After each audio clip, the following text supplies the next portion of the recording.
Here at Paddy Power, we're the home of the Money Back Special, with some incredible offers every single week. Check out the website or app today. Terms and conditions apply. 18 plus begambleaware.org. Hi there, welcome to this Racing Post weekend postcast. I'm James Hill, and joining me in the studio is Graham Rodway, and on the line we have David Jennings and Paddy Power's Niall O'Reilly. And what a weekend we have in store, a proper double header.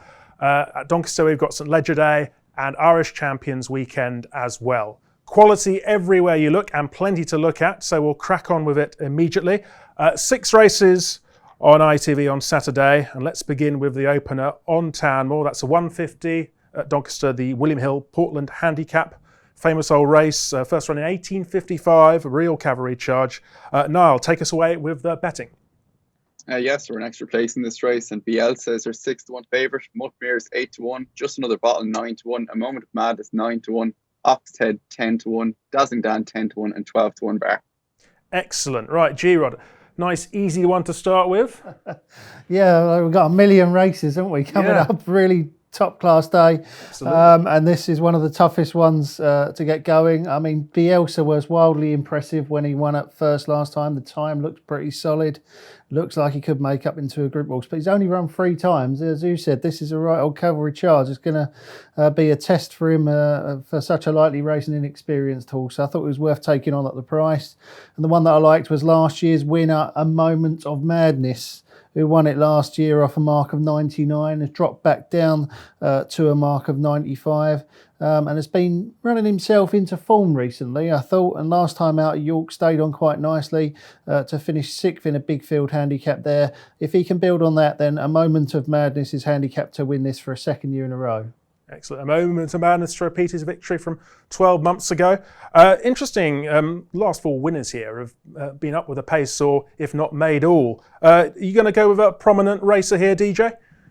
Yeah, I can see where Graham is coming from with A Moment of Madness, because I'm convinced that William Buick is the man for this horse. The last 3 wins have been with Buick aboard, and I do think the course at Doncaster really suits, and as you said, it plays to race prominently. It's a case of if he breaks, he needs to ping the lids. If he does ping the lids, I think he'd be bang there.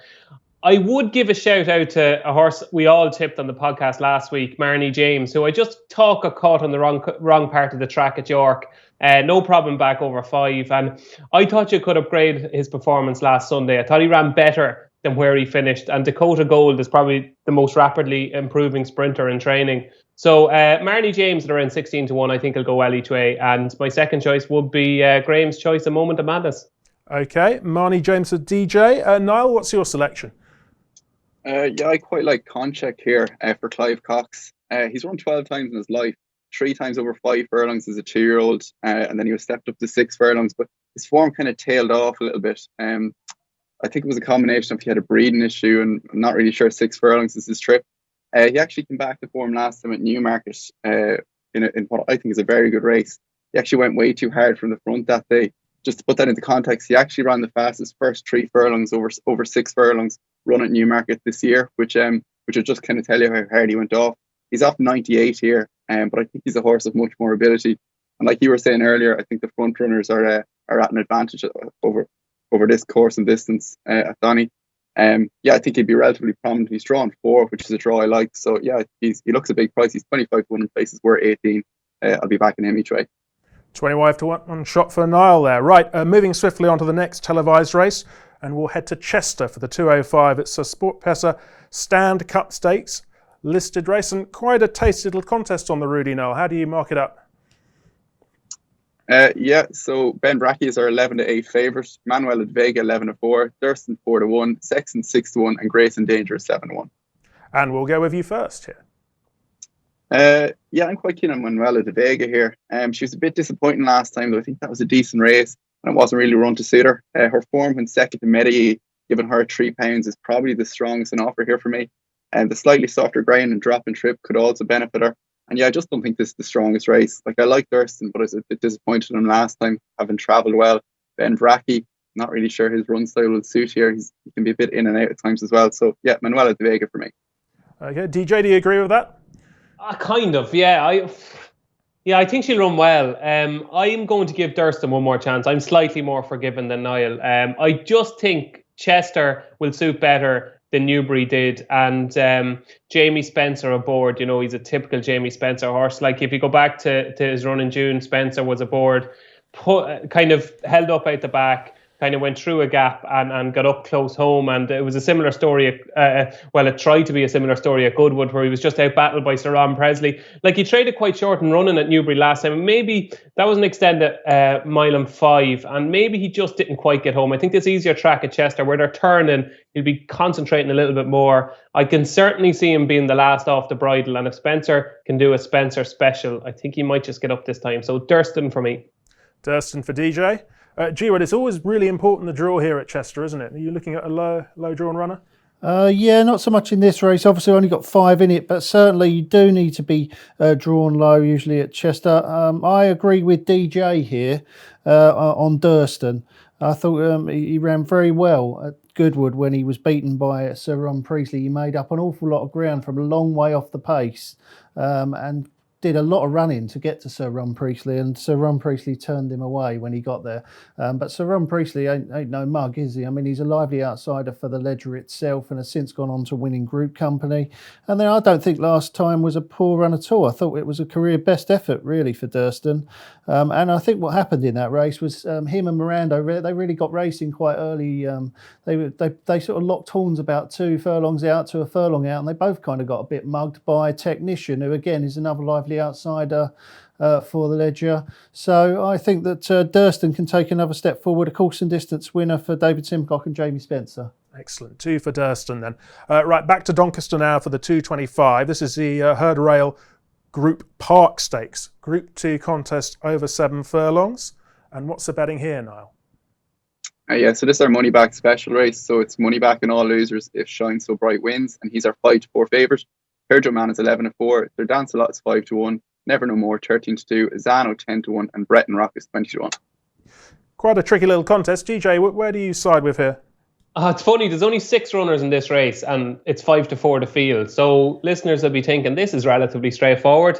This is the one race I couldn't figure out. I really couldn't make head nor tail of it. Shine So Bright, would I back Shine So Bright at 5-4? No. Turgeman, wouldn't be surprised if he won. Would I back him at his price? No. Sir Dancelot's a bit in and out. Never No More was very unlucky at Arlington, deserved to be finished a lot closer, was hampered at a crucial stage. Would I be shocked if Never No More won? No. So that's a long-winded way of saying I actually don't fancy anything. If I was pushed and I'd need to be properly shoved, it would just about be Sir Dancelot at the prices, but I've no strong opinion. No strong opinion from DJ. G-Rod? Yeah, I have a strong opinion, and I agree with DJ on Sir Dancelot, but I'm a lot more confident about it than DJ is. I think he's a really good horse on his day on quick ground over 7 furlongs, which are his absolute optimum conditions. He's going to get that at Donny here. And I know he was beaten behind Shine So Bright last time, but you're trying to give the horse £8 Shine So Bright. And that race, nothing came from off the pace in that race.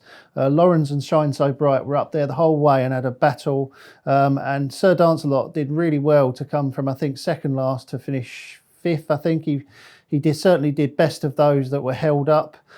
He's got a £4 pull in the weight, so I think that he can reverse that York form. Sir Dancelot. Do you think it's easy coming from behind at Doncaster this week? A lot of horses seem to be winning from the front or close to the front. It does seem to be a bit like that, but I've seen it so many times in the past, Jimmy, where you get horses and the jockey, it gets in the jockey's head, they go, they're all coming from the front, we need to be on the front end, and then before you know it, they're all going off too fast because they want to get up there in the lead. It can be a bit of a self-fulfilling thing in the end, so I'm not too concerned. Okay. Niall, what do you think? I was very confident about Shine So Bright here. Do you think he looks a certainty? I'd probably make him a shade of odds on myself. There's as big as 11-8 out there at the moment. He obviously had a big break before that York run, where he went really hard from the front. I thought it was remarkable that he stuck it out with Lawrence chasing him down. The overall time for that race was exceptional. It was about a second faster than the next fastest 7 furlongs run at York this year, which is about 5 lengths. You kind of expect that considering the grade, but I thought it was very good. It just looks a big effort to me. I actually think he'd have the potential to be one of the best 7 furlong horses in Europe if he improves again from that run with the foray an obvious target at the end of the season. So Shine So Bright for me. I'd be surprised if he's beaten. Okay, Shine So Bright for Niall. Right, we're going to go to the all-weather now. It's at 2:45 at Chelmsford. The Ludexu.com Elsenham Handicap. And what's the betting here, Niall? War Glory is our 9-2 favourite. Lethal Lunch is 5-1. Diocles of Rome is 5-1. Above is 15-2. Rabelais is 9-1. Piece of History 9-1. Turn and Twirl 9-1 and 10-1 bar. What do you make of this, Giro? I quite like this race, but then I do like a lot of races at Chelmsford. It is my track. I do tend to back plenty of winners there. So in the 2:45, Zap for me, for Richard Fahey. And this one, well, Fahey was very, very positive about Zap coming back to form before he ran at Goodwood 2 runs ago. And he did run really well in that race, but he didn't really come right back to form. He finished 5th. But when you look at the race, it turned out to be quite a strong race. Salute the Soldier was 2nd. That's won twice since. The 3rd Linden Bees held in very high regard by George Scott. And actually, looking back, that might not have been a bad effort to finish 5th in that contest from Zap.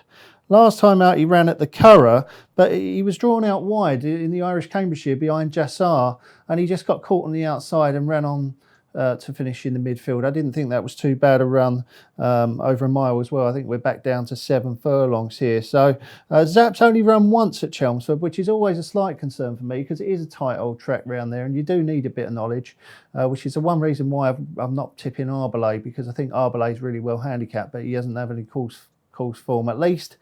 Zap has had a look around there, and I think his last 2 runs have suggested he might be coming back to form, and he is well handicapped on his best efforts.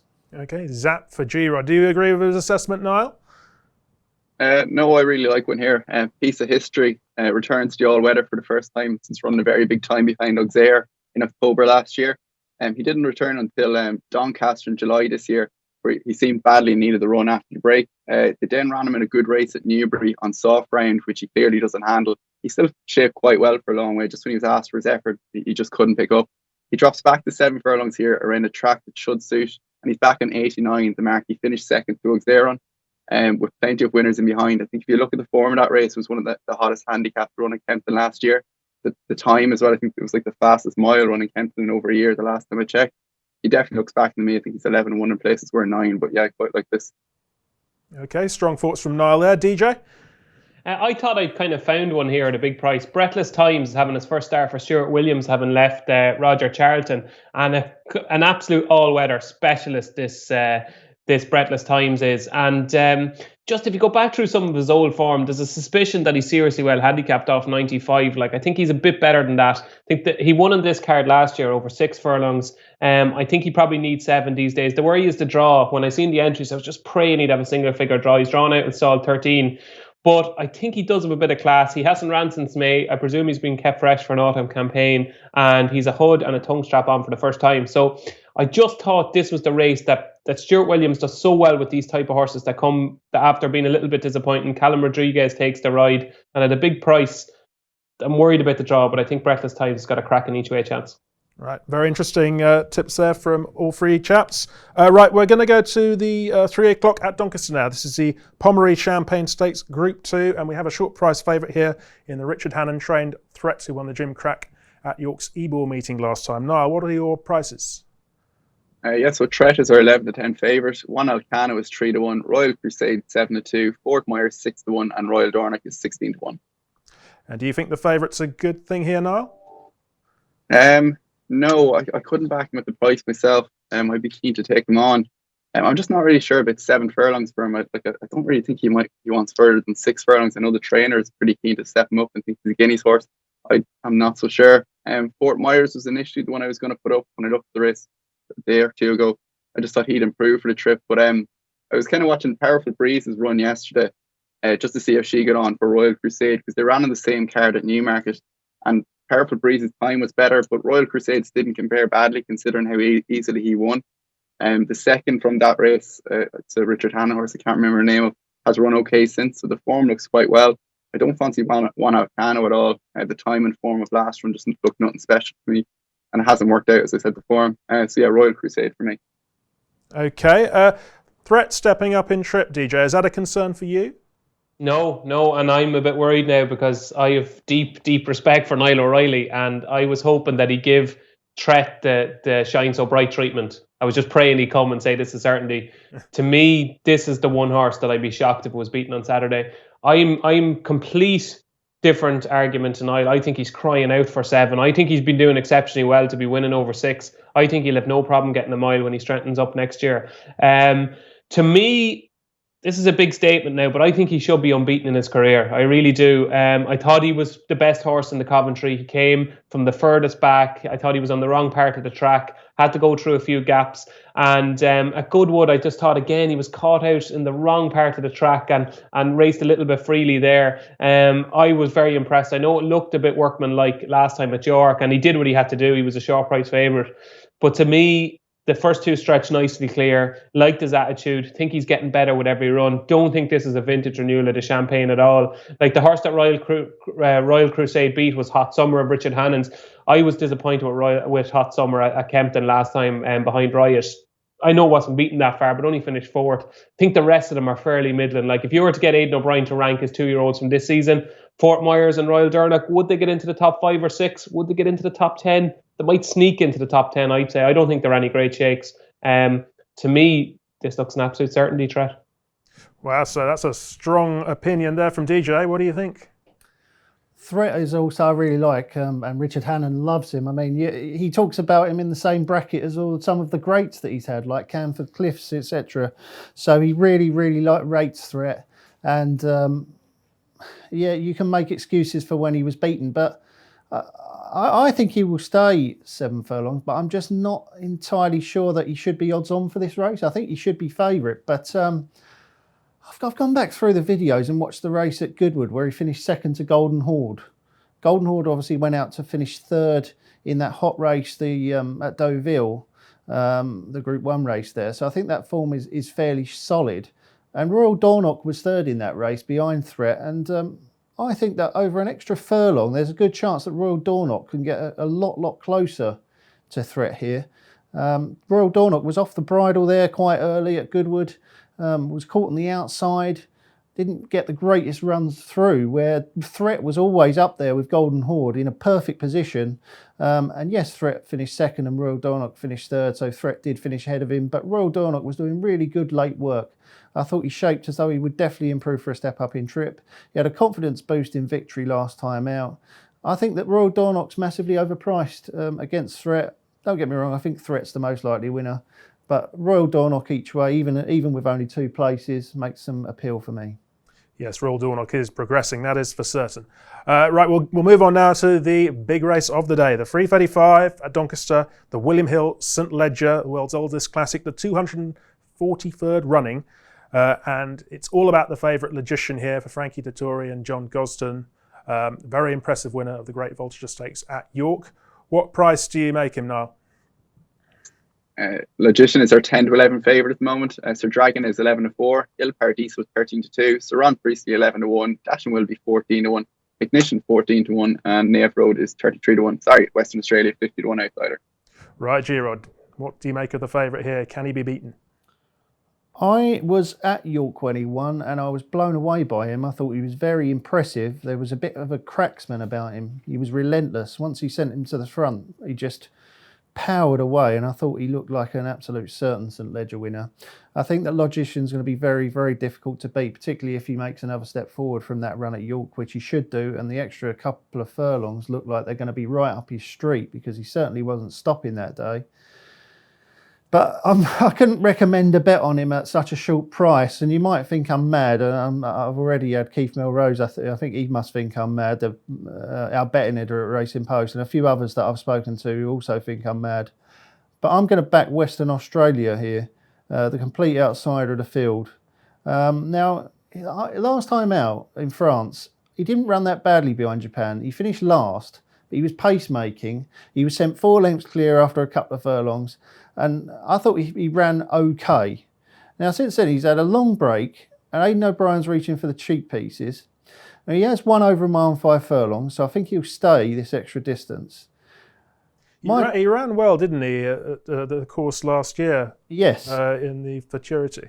Michael Hussey rides him. I don't know a hell of a lot about him, but he did ride this horse, Western Australia, to finish 3rd at the course last year in...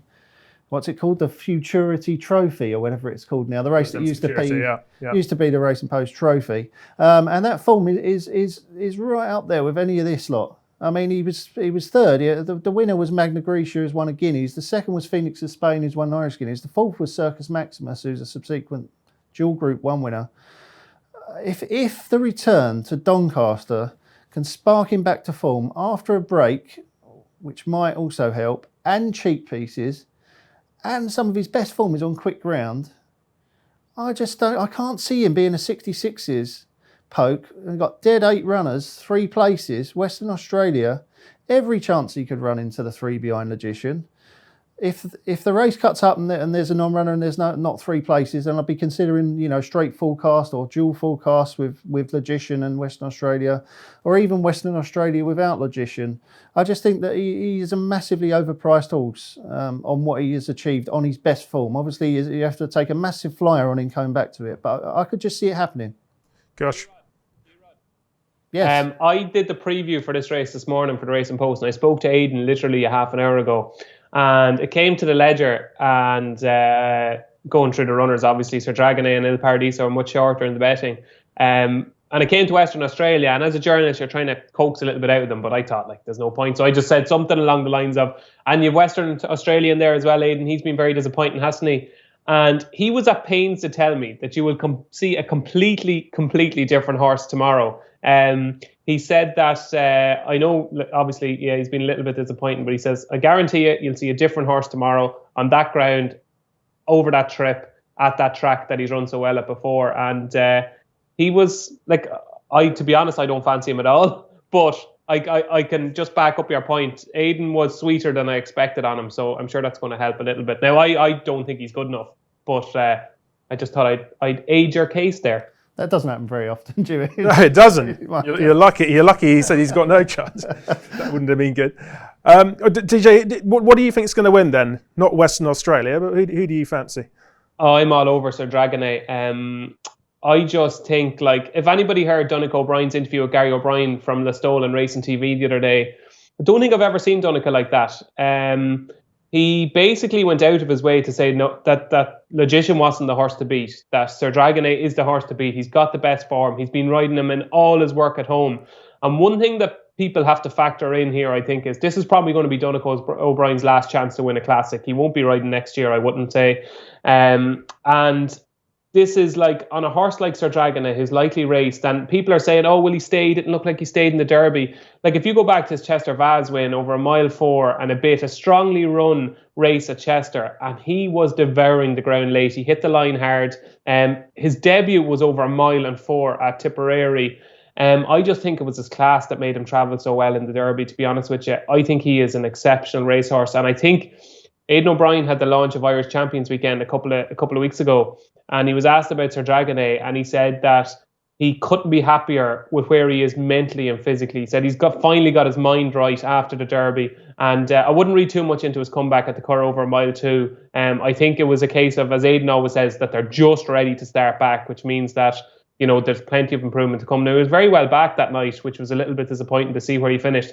But to me, with Donnacha aboard, he'll creep into contention. That Derby run and the run at Chester, that's the best piece of form that we have on offer here. And to me, would I rather back 11-4 Sir Dragonet or even money Logician? It's no contest whatsoever. I'll be surprised if Sir Dragonet doesn't win. So DJ, pretty strong on Sir Dragonet. Niall, what do you reckon? Yeah, I agree with Dave. I was listening to Graham's case there, and I actually had a few quid in Western Australia each way as well. I do like that actually now.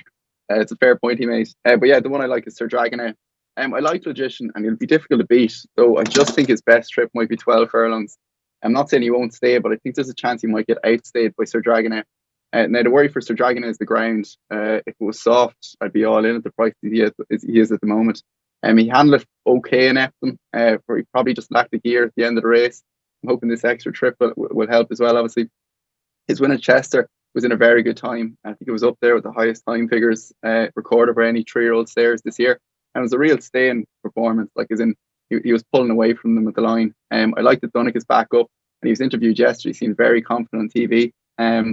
He's definitely value at the price for me. I think he should be around 9-4, so I think there's 3-1 out there. So yeah, I'd be backing him. Excellent. Okay, we'll be having a look at Leopardstown next. So, does an each-way bet mean that my horse has to do part of the race in reverse? Everyone loves a newbie. That's why Paddy Power Games are giving all new customers 60 free spins on daily jackpot games. New Paddy Power Games customers only. One per customer. T's and C's apply. 18 plus. BeGambleAware.org. Right, we're going to be having a look at more Group 1 action in a sec. But first, just to let you know, we have a very exciting book offer for you. It's the Racing Post Betting Guide, and it is now available to buy on racingpost.com/shop. Get your copy in as soon as you can. Some fascinating stuff edited by Tom Park, worth a really good read and worth keeping. So get that as soon as you can. Right now, we're going to move on to what's happening in Ireland. If you thought the action in Britain was good, take a look at this Irish Champions Weekend. Part 1 taking place, as I said, at Leopardstown. 4 group races, 2 Group 1s at the Dublin track. And we'll start off with the 340, which is a Paddy Power Betting Shop Stakes, a Group 3. Dermot Wells has won 4 of the last 5 runnings in this, and I think he's got 2 runners in the event this year. Niall, what's the betting? So Mount Everest is our 9-4 favourite. Buckhurst is 5-2. Leo the Fury 3-1. Guaranteed 9-1. Norway 11-1. Broad Street 12-1. Lane and Palace 16-1. Kelly's Dino 20, and Stivers is 33-1. And DJ, we'll start off with you here. Yeah, as you said, Dermot, well, 4 of the last 5, and I think 6 of the last 9 maybe, or something like that in this race. Of his in this, I thought Broad Street was interesting. I put him up as a dark horse a couple of weeks ago for this race. He's a lightly raced 4-year-old who should have a bit more tougher. I thought he stayed on quite nicely behind Latrobe on his last visit to Leopardstown over this course and distance. Had won snugly enough at Goran Park the time before. Now he's a double figure price, and I think he'll run very well. I'm just not convinced he'll beat Buckhurst, to be honest with you, though. I think Buckhurst is a real improver who, to me, has been crying out for a step up to 1.5 miles. Just love the way he's progressing, love the way he's been laid out by Joseph O'Brien, and he just basically ticks all the boxes for me. I think Mount Everest, spoke to Aidan, I'd say you'll see loads of improvement from Mount Everest. He had a couple of hold-ups in the spring. It's taken them a while to get him back. I'd imagine Mount Everest at his best would win this quite convincingly, but I'd say you'll see maybe a 60-70% Mount Everest here, and I think Buckhurst is going to be very hard to beat, but wouldn't put anybody off having a few quid each way on Broad Street. Okay, Gerard? Kelly's Dino for me, the British challenger for Cole Burke. That's a massive price. I'm absolutely amazed it's such a big price, 20-1. It's improving. Decent form this year in Britain. Won a hot handicap at Haydock. Then was tried in group company at York over a mile 6.5 or whatever it is they have there, and was bang there with about 2 furlongs to run, travelling better than most, and I don't think stayed the distance. Just was paddling inside the last couple of furlongs behind Red Verdon. Bounced back next time out at Newmarket when beaten Corelli by a narrow margin. Corelli's quite a useful handicapper trained by John Gosden. And then last time out, he ran in the Ebor, was well beaten in the Ebor. But again, I've already said, I don't think that the mile 6 furlong trip suits him. I think 1.5 miles is ideal. And Cole Burke has reported that he thinks he might have swallowed his tongue that day. So I think you can pretty much put a line through that poor run in the Ebor. And I think if Kelly's Dino was coming in off the back of that win over Corelli at Newmarket, he'd be probably half the price that he is now. So Kelly's Dino for me at a big price. Okay, Niall? I priced this race on my own yesterday. I was kind of interested to hear what DJ was going to say. What he said about Mount Everest is putting me off that one. I know it's favourite at the moment, but maybe it shouldn't be. The one I'm going to come down on here is Norway. Now he looks second string on jockey bookings, which is why this race was quite hard to price with Mount Everest in there. But he actually ran very well the last day when he was third behind Logician. And looking at the overall time of that race, he actually set quite a strong pace. If you look at some of his other form, he hasn't had that many goes on good to firm ground, which he should get tomorrow. It's definitely the fast side of good anyway. And on the pick of his form, he definitely have a chance here. I'm not sure Buckhurst and Leo the Fury can guaranteed. I don't think that form line is all that strong. So yeah, I'll just chance Norway at the prices potentially. Okay. Right, next up we have Ireland's Premier Group 1, the Quipco Irish Champion Stakes at 4:15. Premier Group 1 for older horses taking on the 3-year-olds. And what is the betting here now? Magical is our 15-8 favourite. Alarcam is 11-4. Edmund 4-1. Mad Moon 13-2. Anthony Van Dyke 8-1. Deirdre 10-1. Magic 1 25, and Hunting Horn is 100-1. Right, G-Rod, Aidan O'Brien has won this race 7 times, but never with a filly or mare. Do you think Magical could be his first one? Well, you see, this is the sort of race that I like, really, because Magical, she's a real solid option in Grade 1 company. You know, she runs a race, but she's always vulnerable to a real top class performer, and she's come across a couple of those on her last 3 starts. She's finished behind Crystal Ocean and then Enable a couple of times. And I just think she is the sort of horse that's always going to run well in this sort of company, but will be vulnerable to a horse with the X factor. And the similar comments apply to Elecam as well, who ran a cracker last time out at York, when to be honest, he might well have beaten them both, Japan and the other horse, Crystal Ocean, had he not run out of room in the final few strides. I mean, he was finishing really well, but again, he is another horse that we know an awful lot about, and he's really completely exposed, and I think he is vulnerable to a top class Group 1 performer, and I think there is a potentially top class Group 1 performer in this race in the shape of Headman, who has been an absolute revelation this season for Roger Charlton. Comes in off 2 impressive victories in France in Group 2 company on soft ground, but I don't really think that's his conditions. He was withdrawn from Royal Ascot due to unsuitable ground. So Connections obviously feel that he wants a decent surface, and I think you'll see a much better Headman here, granted better ground. Obviously he does need to improve because the likes of Magical and Elecam set a high standard, but he is the 3-year-old in the race, he is the unexposed runner, he is the potentials with the X factor for me, so it's Headman for me in the Champion Stakes. And of course, the Roger Charlton stable won this 2 years ago. Roger Charlton training Headman. Niall, who do you think? I initially approached the race trying to oppose Magical, because I do agree with some of what Graham said. But the more I dug into the race, the more I started to fancy her.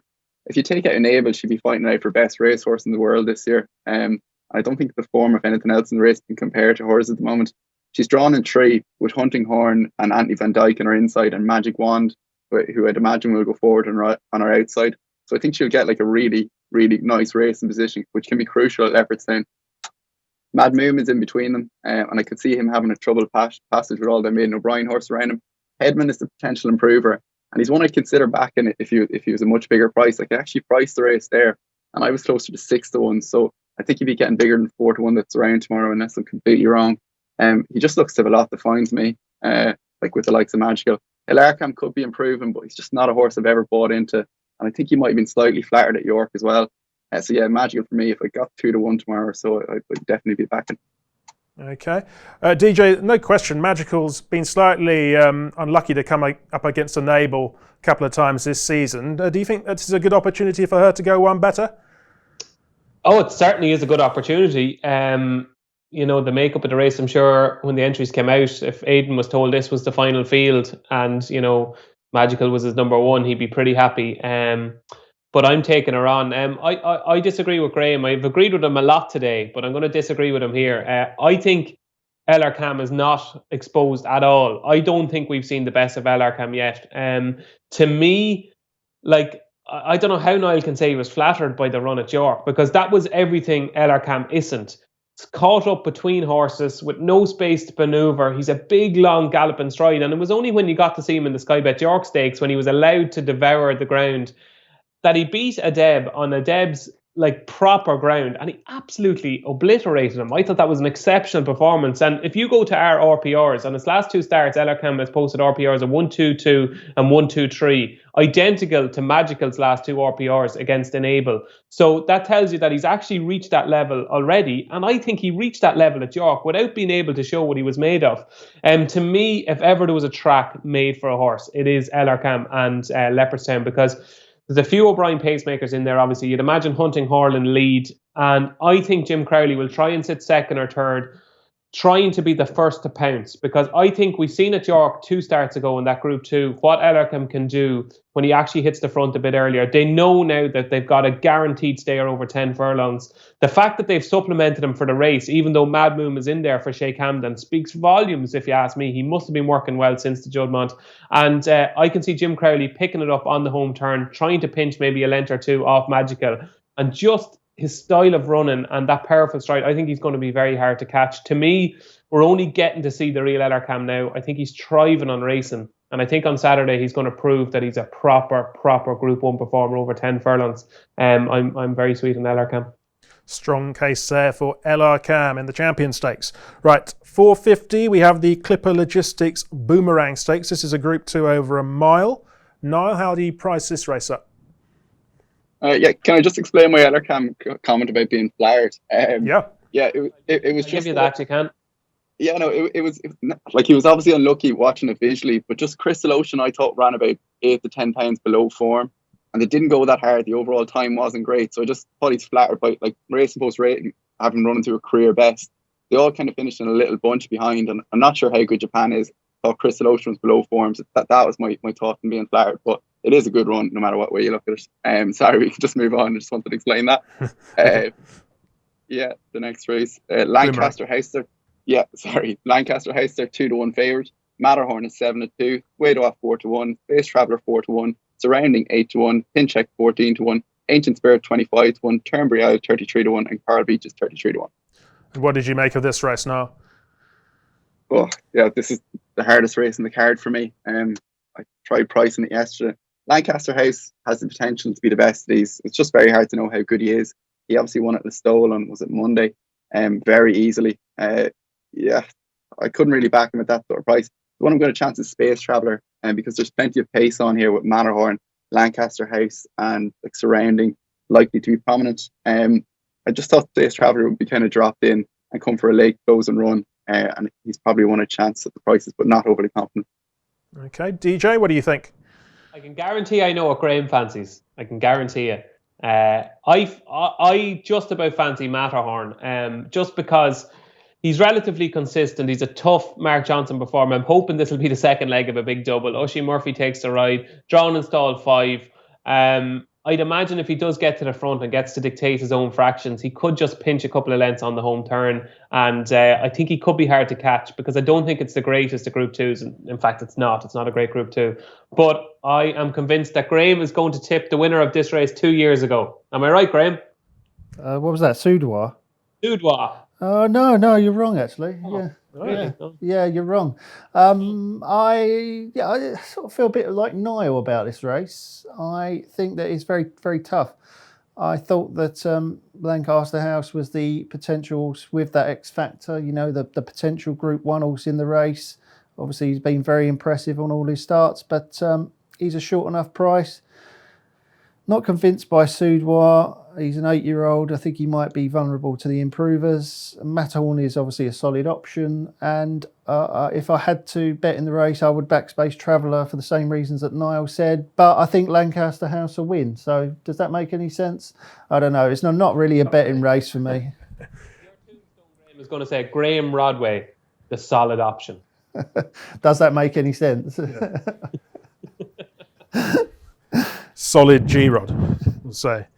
Okay, we're going to have a look at the 525 next at Leopardstown. That's the Coolmore Fastnet Rock Matron Stakes. Another Group 1. This one's for fillies and mares. And we've got Lawrence here looking to record another win in the race following her famous success 12 months ago. What's the betting here now? She's our 13-8 favourite. Her most is 9-4. I Can Fly 11-2. Iridescent 8-1. Skitter Scatter 8-1. Happen 20-1. And Just Wonderful is 25-1. DJ, Lawrence might have been a bit of a lucky winner last year. Do you think she can do it again though? Yeah, she just wins, doesn't she? Like, I was going through the race and I don't think I've ever backed Lawrence in my lifetime. And we were just talking in the office here earlier and we were talking about Lawrence, and a few of the lads were like, yeah, I just can't seem to catch her right. And just go through her form, and it's just very, very hard to see how she doesn't win if she repeats her performance in the race last year. She beat Alpha Centauri. Alpha Centauri obviously picked up a little bit of an injury in the race, but when you go through her form, like, Niall backs up the times at York with Shine So Bright, who, if I had another go at that race after hearing what Niall said about Shine So Bright, I probably would have tipped for Shine So Bright.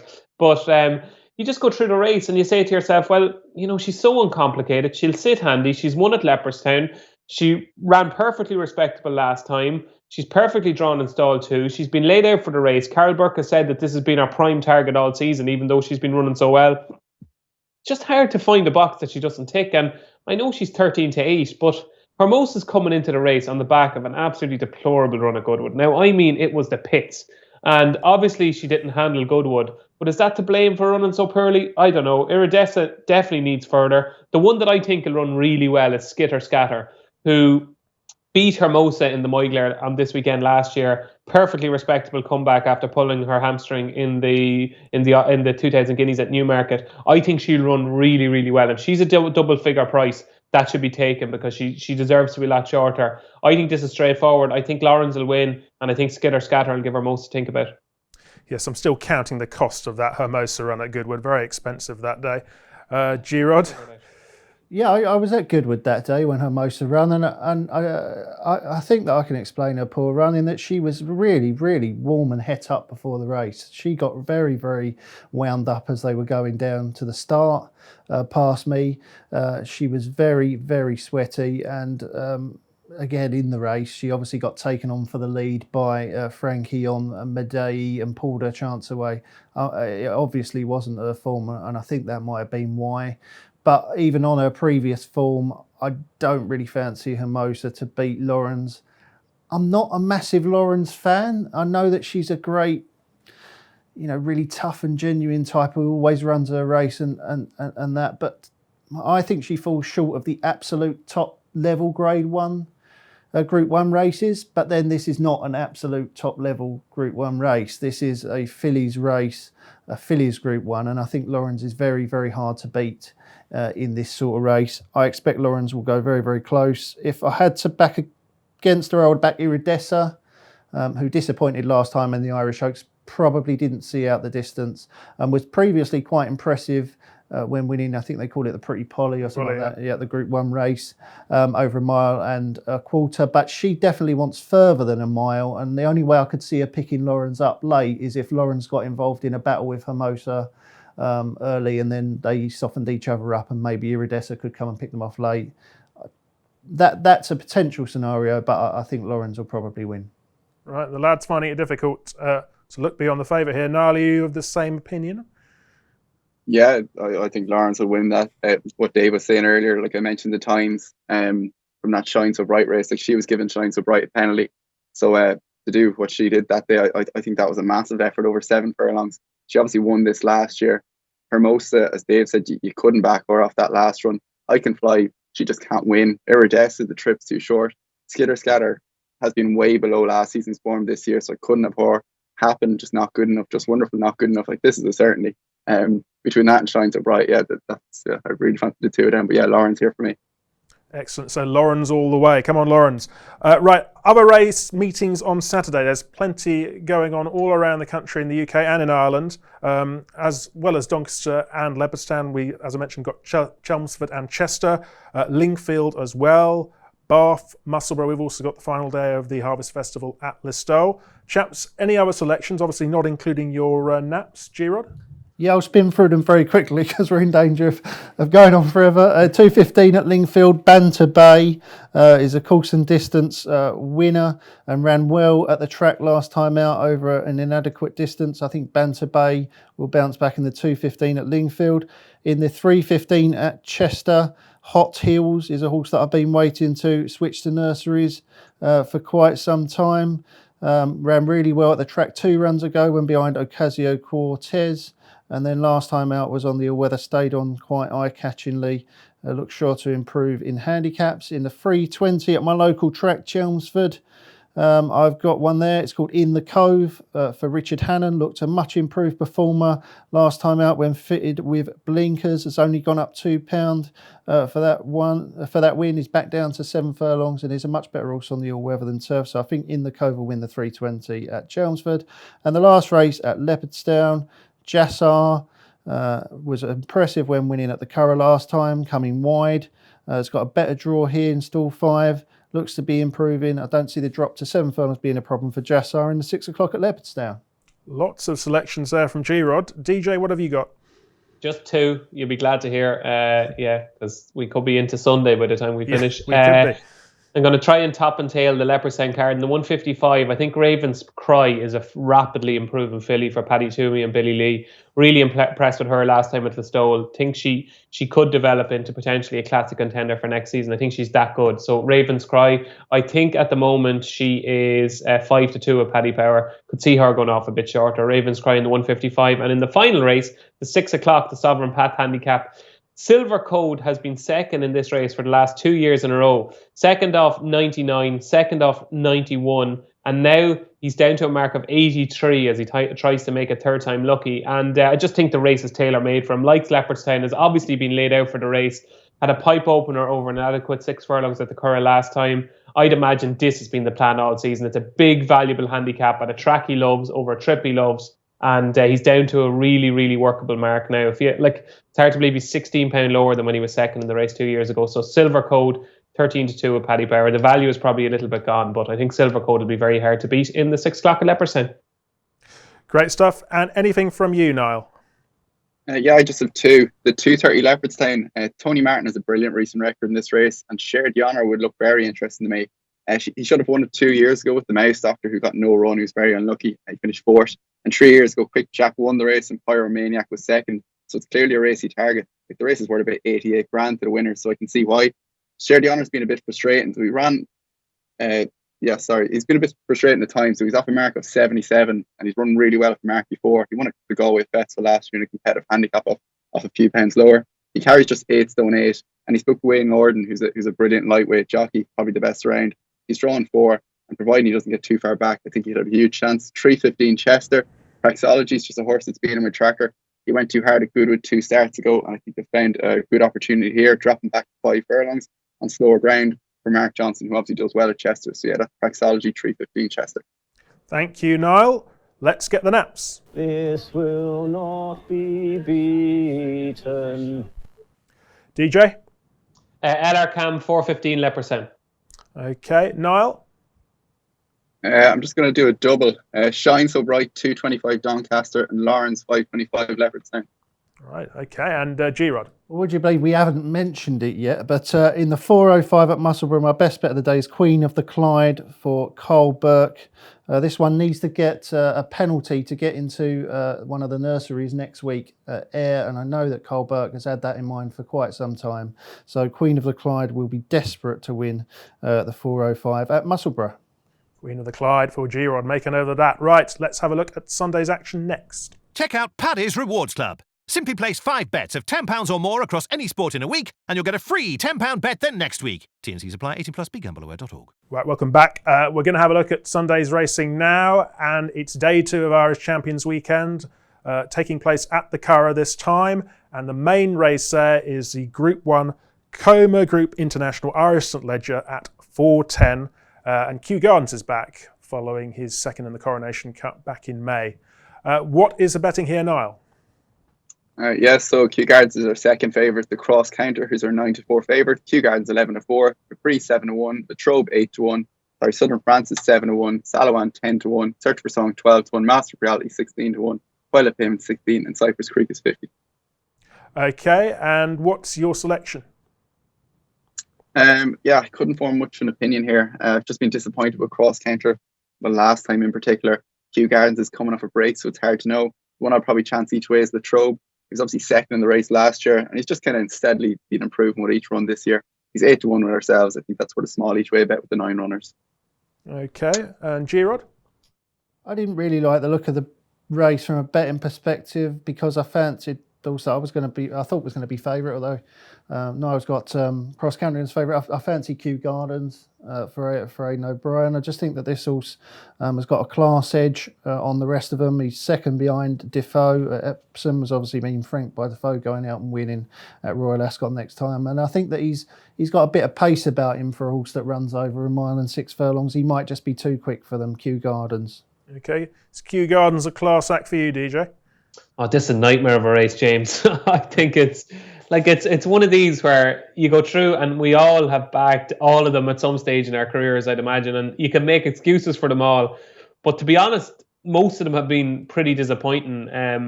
They look like being top-notch stayers and they haven't really progressed. I I kind of hate myself for this, but the one I'll probably chance is Capri, just because I looked back at the Gold Cup at Ascot again during the week, and he travels incredibly sweetly for 2 miles and 2 furlongs of that race, as well as Stradivarius, and it just looked like he was a blatant non-stayer over 2.5 miles. Now, obviously, you go back to his St. Leger form, over 1.6 miles, and he's beaten Crystal Ocean and Stradivarius. He's not a shadow of that horse now, and he could just be taking the piss, because it looks as though he's just not producing what he's supposed to produce. But I just go back to that Ascot race, and there was just still a glimmer of light there with Capri. And jockey bookings wouldn't fill you with confidence. Pádraig Beggy is riding Capri. Suggests he's not the first, second, or third choice from the O'Brien stable, but I just think he's got something, and he's just one that you could chance at a double figure price. I know he's only 7-1 with Paddy Power, but he's double figures elsewhere, so I'm going to chance Capri. I can see where Niall is coming from with Latrobe. Donncha would have had the choice of a couple of O'Briens. Obviously, Ryan is on Kew Gardens. He probably could have rode Capri, could have rode Southern France. And the fact that he's on Latrobe, this happened when Latrobe won the Irish Derby. He could have ridden a couple of others of Aiden's that day, like Rostropovich and that. So I think it is a big message that Donncha's on Latrobe. So if you want to back Latrobe, that is a ringing endorsement. But, I hate myself, but I'm going to probably chance Capri. Capri for DJ. There you are. Right, we're in danger of being hit till dark. There's been so much to talk about. So we'll do a roundup now of the Sunday action. Obviously, a massive card at the Curragh. There are 3 other Group 1s to look at, as well as other smashing races on the card. It's also Arc Trials Day at Longchamp. The Arc now less than a month away, so some really crucial contests there. And in the UK, we've got racing from Fosslas and Bath. So lots to look at. G-Rod, who has caught your eye on Sunday? Well, the rest of the races at the Curragh, I thought that the favourites might win. Pinatubo, the national stakes, to 3.35. In the 2.25, just interesting to see Invincible Army dropping back to 5 furlongs. Now, he's got a lot of form winning over 6 furlongs, but he showed loads of pace when up with Hello Hume Zane in the Haydock Sprint Cup last week, and was run out of second only in the last half furlong. I think that drop back to a stiff 5 furlongs might suit Invincible Army. I could see him running well each way against the favourite Sophia, although if Sophia does run to the same level that she did at the course last time, she's probably going to blow them away. In England, the 2 horses that caught my eye in England both ran in the same race last time out, and I think it was a hot race. And they both ran at Fosslas, and that race was at Fosslas. In the 4.20 at Fosslas, Sincerity won over the course and distance last time. James Fanshawe looks a typical improver for the Fanshawe stable. There should be plenty more to come from Sincerity. Stayed on very, very strongly towards the end of that race. I'll be disappointed if she isn't up to following up in the 4.20 at Fosslas, Sincerity. And behind her last time was a horse called Just Once, who finished 3rd behind her over 1 mile and 2 furlongs that day. Missed the break, did absolutely everything wrong, and stayed on really powerfully to finish 3rd behind Sincerity. That was a Class 5 race that I think was a strong Class 5 race for the grade, and I fancy Sincerity to win a Class 4. So if I fancy then I do have to fancy Just Once, who drops to Class 6 company here, and he's stepped up to 2 furlongs in trip to 1 mile and 4 furlongs, and Just Once was doing all of his best work at the finish over 1 mile and a quarter at the track last time. So maybe back them both in singles and a double. That's Sincerity 4.20 at Fosslas and Just Once 5.35 Fosslas. Wow, you've given absolutely everything a real good look this weekend, haven't you? Very impressive research. I'm going to be absolutely skint if I don't have a winner. I hope it works out for you. Otherwise, I might not see you again. Okay, DJ, fascinating racing, isn't it? That national stakes at 3.35. What a race that is. Yeah, it would have been even better if Siskin ran, but it's a cracker, yeah. I'm kind of sweet on a couple of big prices. In the 120, that Bold Lad Sprint Handicap, I've been really, really looking forward to a horse running this race for a long time. It's called Primo Umo, who's trained by Gerald Leary. Now, Primo Umo is a 7-year-old, and you'll say, sure, that's an exposed sprinter with little chance. But he doesn't run into handicaps too often. He warmed up for the race at Navan last week over 5 and was last off the bridle in a decent handicap that was won by Cityman. We spoke to the trainer here before the previews, and it seemed to be a stepping stone for this race, which I was delighted with. Again, this was one of the dark horses I put up a couple of weeks ago in the Racing Post. To me, like, he's down from 106 to 101 this season, but he's been kept relatively fresh. Like, he's been running against LS Astronaut, Sergei Prokofiev. He ran against Blue Point. He ran against Blue Point at Ascot last season, and to me, when these real top-notch sprinters, or certainly group sprinters, when they come back down into a handicap for the first time, I think it gives them a new lease of life. And I think this Primo Umo has been trained with this race in mind. Conditions should be perfect. He's stepping up to 6, which is a little bit of a concern. I think he'll just about get it, but he'll be a huge price. And I think he's been laid out for the race. And I think he's a rattling good sprinter. I think the older he's getting, the better he's getting. And he's down to a workable mark now of 101. So Primo Umo, number 2 in the 120. In the Flying 5, which is at 225, I think the forgotten horse of the race has hit the bid for Darren Bunyan and Chris Hayes. Like, he's a 16 to 1 shot. Is he that inferior to Sophia, who's favourite? I'm not convinced he is. Like, he's been running against Blue Point across in Maidan for a while, and we probably haven't seen the best of him on home soil, but he ran well in the race last year behind Havana Grey. His trainer thinks he's a better horse this year. I thought he travelled really well at Tipperary on his comeback. He's a 16 to 1 shot. Don't think he deserves to be 16 to 1. I think he'll run much better than his odds suggest. Let's hit the bid in the 225.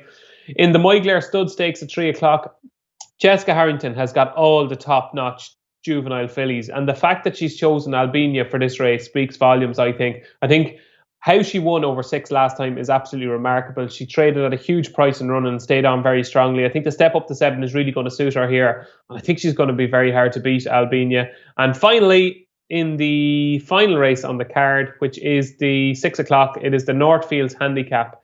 I think the Galway hurdle winner Tudor City is going to be hard to beat here. Just thought last time at York, things didn't really go to plan for Tudor City. Sean Davis takes off a valuable claim here, and I still think he's reasonably well handicapped on the flat. He's only rated 80. He's much higher. He's in the 140s now over hurdle. So Tudor City in the 6 o'clock. Okay, and Niall, your Sunday best. Just the 335 the Cur, the national stakes. Pinatube was obviously a certainty here, but the one I'm going to back without and in the forecast is Arizona. I just don't fancy Armory. His win the last day at the Cur was in a terrible time, and not that he ever looked like getting beat, but the second is not that good a horse in my opinion. So yeah, Pinatube with a forecast with Arizona. In the 3 o'clock the Cur, I'm going to disagree with DJ. I'm quite strong on Daya here. On the face, which she was disappointing last time. When you look at the time, it was actually a career best by some margin, in my opinion. Raffle Price obviously won the race and went out in Frank the former in France. The time that Daya recorded was only marginally slower than 10 Sovereigns, who won the July Cup the following day with faster sectionals. So I think it was a very big performance for a 2-year-old. Raffle Price obviously could go on to better things as well. Albania has been putting up useful sectionals over 6, as Dave said. But yeah, I just think her form's a bit off Daya's. So yeah, it'd be Daya for me in that race. That's it. Okay. We've made it. Guys, thank you so much for all of that. Wonderful racing, lots to look forward to. Hope we've whetted your appetite for the next few days. That's it from us. Don't forget, if you like these shows, don't forget to rate, review and subscribe wherever you're listening from. Also, if you'd like to look at our YouTube channel, please give your fancies for the weekend, let us know. Maddie and the gang will be back on Monday to look back at what's happened over the weekend. I'm sure there'll be plenty of talking points. But until then, have a great weekend's racing, good luck with your punting, and we'll see you soon. Goodbye. Paddy Power Games has over 250 of your favourites to play online, and we're going to attempt to name them all in this 10-second ad before the T's and C's kick in. There's Blackjack, 18+, begambleaware.org.